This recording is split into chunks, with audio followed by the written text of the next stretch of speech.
أعوذ بالله من الشيطان الرجيم. بسم الله الرحمن الرحيم.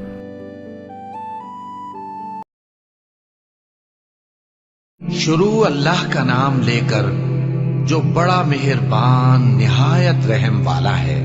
اے نبی صلی اللہ علیہ وآلہ وسلم، کیا ہم نے تمہاری خاطر تمہارا سینہ کھول نہیں دیا اور تم پر سے تمہارا وہ بوجھ بھی اتار دیا جس نے تمہاری کمر جھکا دی تھی، اور ہم نے تمہاری خاطر تمہارا ذکر بلند کیا۔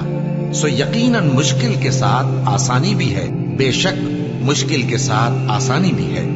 سو جب تم فارغ ہوا کرو تو عبادت میں محنت کیا کرو اور اپنے پروردگار کی طرف متوجہ ہو جایا کرو۔